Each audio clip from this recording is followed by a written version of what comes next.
When Pokémon Scarlet and Violet first came out, I loved them. Then I hated them. Then I loved them again before hating them all over again. But now, 2 years after their release, I think it's safe to say that these games aren't nearly as bad as people remember.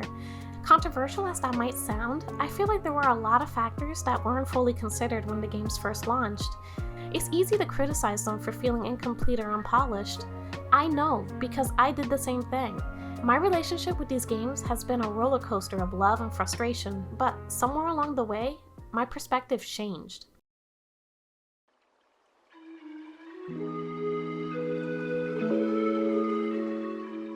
I can't remember if I bought Pokémon Scarlet on launch day, but I know I got it pretty close to release in November 2022. I have been keeping up with development news and rumors for who knows how long. This was easily my most hyped game of the year, especially since, for the first time, I was getting to experience a new mainline Pokémon title right when it launched. So yeah, no, I haven't been a long-time Pokémon fan. That's a pretty, interesting story in itself. If that's something you want to hear about in a future video, let me know in the comments. Anyway, I got Pokémon Scarlet, popped in the cartridge, and was so excited to start playing. The opening cutscene kicks in, and just like that, I'm completely locked into the world of Pokémon again. This game had everything going for it, and I was only 10 minutes in. An epic intro showcasing the sprawling open world, the first glimpse of the legendaries, Miraidon or Koraidon, depending on which version you played. In my case, Koraidon. But as I kept playing, something felt off.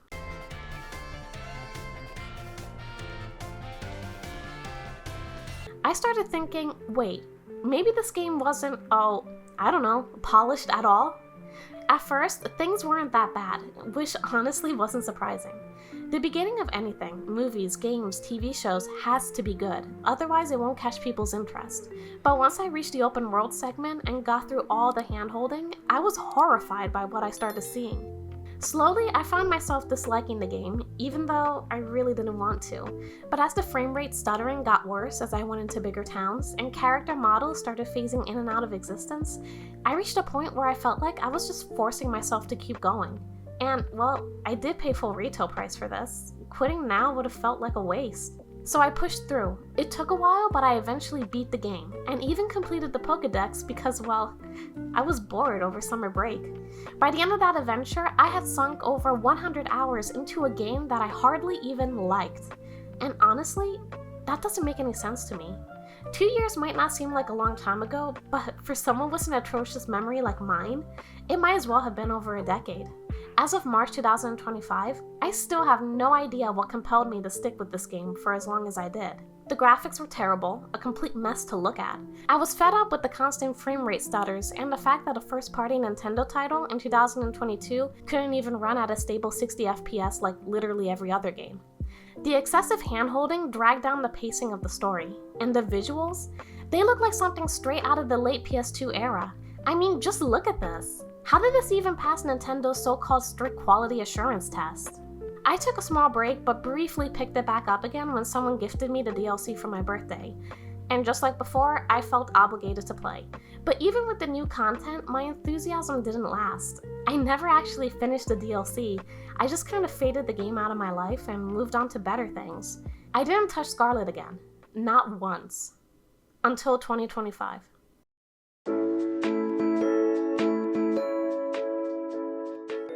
By 2025, I was completely convinced that Pokémon Scarlet and Violet were Game Freak's cheapest attempt yet at making a compelling Pokémon game. The quality just wasn't there. Practically every aspect of the game felt half-baked. And to be blunt, I was sick of it. Anytime someone brought the game up in conversation or online, my immediate reaction was, ugh, that game. I could nitpick a million different things wrong with it and argue that people will be better off playing Red and Blue, because as broken as Gen 1 was, at least it was actually memorable. Life went on, and when rumors of a new Pokemon Presents started flooding the internet, I found myself getting swept right back into the grand world of Pocket Monsters. I finally finished the postgame in Heart Gold after somehow getting stuck in Lavender Town since 2023. Don't ask how, I still don't know. I also dabbled in Pokemon Stadium 2 and Pokemon White, getting my fill of different titles. On top of that, I went deep into building out my Pokemon Home collection, catching Pokemon in Pokemon Go and transferring them over. Even my old 3DS Pokemon got the same treatment, though moving them through Pokemon Bank was, as always, a whole mission. I knew I had to go back to Pokémon Scarlet and check if I had left any shinies behind because something wasn't adding up in my collection. Ignoring it any longer wasn't an option. I had to go back in and face whatever mess I had left behind. And my first reaction wasn't anger. It was a smile. I actually surprised myself by laughing the moment I opened my Rotom phone and saw my team. Level 100 Quaquaval, level 100 Charizard, level 100 shiny Golduck, who I named Gumby, level 100 shiny Honchkrow. Like, what the heck? When did I max out all these Pokemon? And that wasn't even the craziest part. Scrolling through my boxes, I found pages of Pokemon just sitting in storage, including some of the shinies I had been searching for in Pokemon Home. Shiny Igglybuff, shiny Ditto, and probably a few others I'm forgetting right now. I was actually happy to be back in Paldea. The last time I played was somewhere in the second part of the DLC, but before I could continue the story, I had to go back and finish the first part. And yeah, the bugs and glitches were still there. That's the real shame here. Pokémon Scarlet and Violet have been out for over 2 years now, and yet Game Freak still hasn't rolled out enough patches to smooth out the experience. But at this point, I wasn't even surprised. It just felt like lazy complacency, which only made things worse when you remember that Pokémon Scarlet and Violet are some of the best-selling Pokémon games of all time. Why that is, I have no idea. If I had to guess, it's probably because these games were an entry point for a ton of Gen Alpha kids, with sales driven by parents who just grabbed whatever Pokemon game was on the shelf. So yeah, Game Freak made little to no visual improvements. Shocking, I know. But what did catch me off guard was just how easy the game became once I hit level 100. No wonder I quit in the middle of the DLC. It's 80% handholding and 20% one-shotting every trainer battle. But after taking such a long break, I feel like my tolerance for poorly made Pokemon games has reset. I think I finally have the patience to push through the rest of this DLC, and maybe, just maybe, I even have the patience to start a brand new playthrough and see how well this game really holds up 2 years later.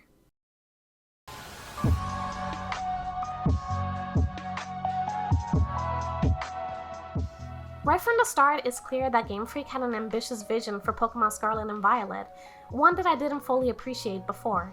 The opening cinematic sets the tone beautifully, seamlessly drawing you into the world of Paldea. It's a refreshing twist on the classic Welcome to the World of Pokémon introduction.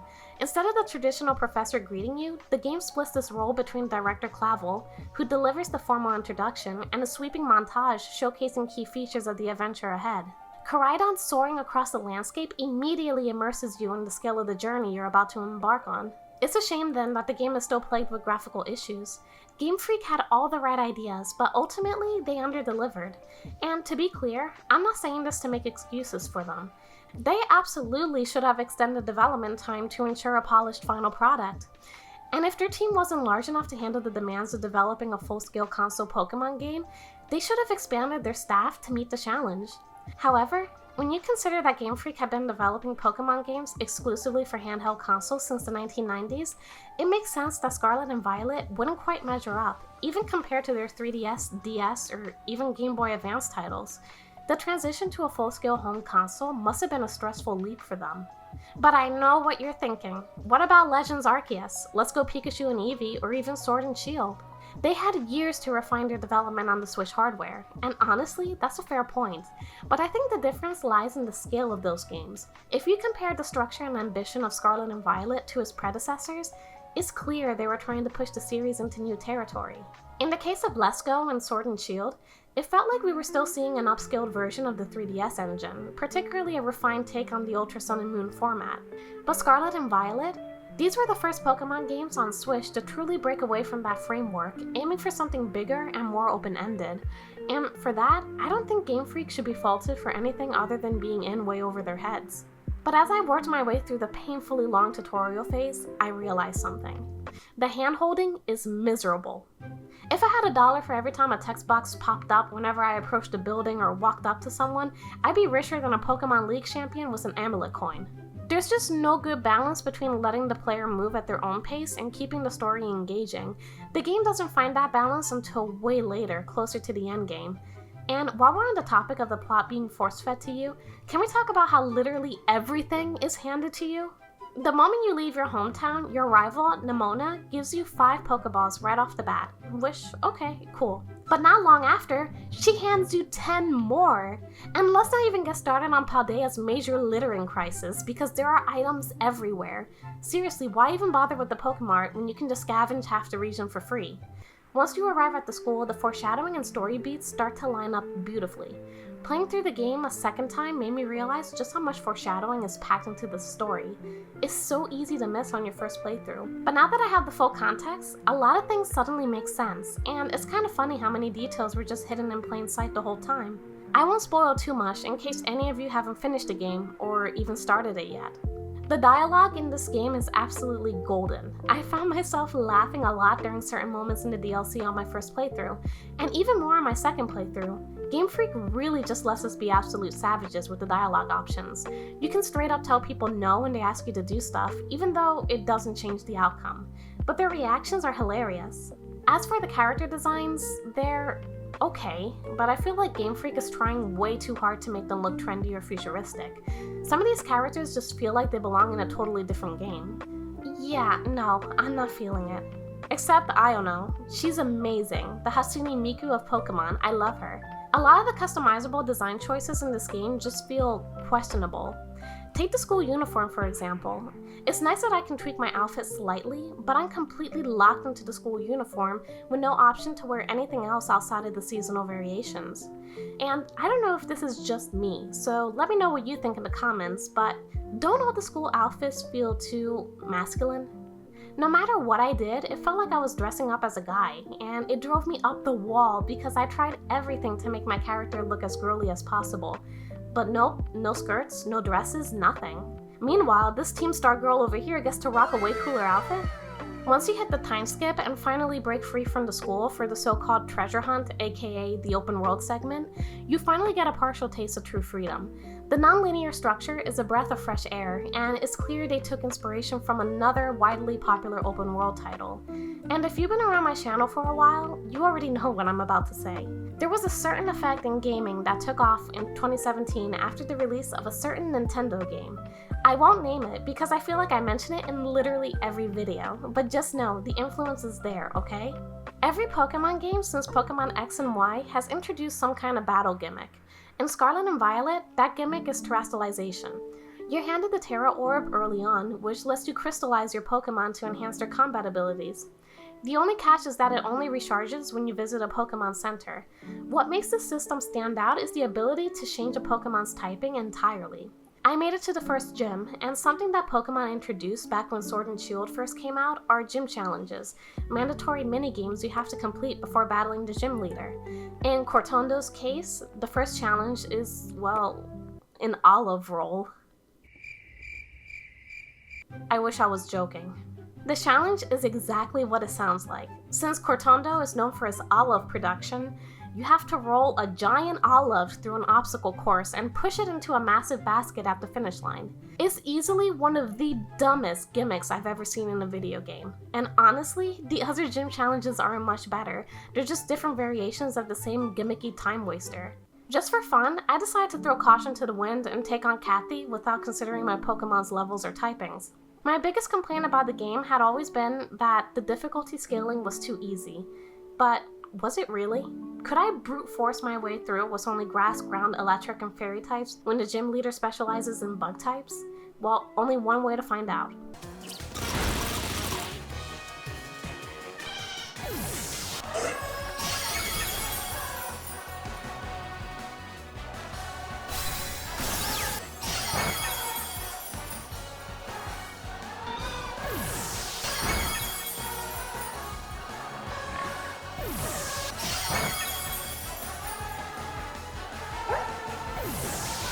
Well, that battle definitely shifted my perspective, at least a little. Without proper preparation or a solid strategy, this gym is surprisingly tricky for being the first one. It made me realize that maybe the game isn't necessarily too easy. Maybe I'm just too good at it. When you've played enough Pokemon games, the strategy becomes second nature. You instinctively know what works against water, fire, ground, or fighting types. It just clicks mid-battle. You know exactly which Pokemon to switch in, which moves to use, and how to counter your opponent. For me, that makes the game feel easy. But for someone new to the series or a kid experiencing Pokemon for the first time, this gym might feel like the biggest challenge in the world. Anyways, the gym battles definitely bring the hype, especially with the music that plays during them. It's always exciting to anticipate the gym leader terrestrializing their final Pokemon. You know it's coming, so you plan around it, making sure to heal up your strongest team members right before that last Pokemon hits the field. I like the dynamic it brings to the game, but if we're talking purely about the scale of battle, Pokemon Sword is still my favorite. Dynamaxing was unlike anything I've ever seen before in a modern Pokemon title. I know a lot of people consider it gimmicky, but come on. Battling in massive stadiums with thousands of people cheering you on while your Pokemon transforms into a literal kaiju? Pokemon Scarlet has got nothing on that. The online features were pretty interesting, especially since this is the only Pokemon game where I've actually given the online mode any real attention. I know Terra Raid battles were the big highlight of Pokemon Scarlet, but honestly, my favorite feature was the surprise trades with people from around the world. You'd be shocked at the kinds of Pokemon you can get. A lot of my shinies actually came from this place called PokeEnvy.com, where they apparently sell or give away shiny Pokemon. I have no idea how their site works, but it's ridiculously easy to come across hacked shinies through surprise trades. I wouldn't recommend using them in online battles though. I can only imagine Game Freak is already keeping an eye out for that kind of thing. Beyond surprise trades, you can also use trade codes to get version exclusive Pokemon if you only own one of the two games.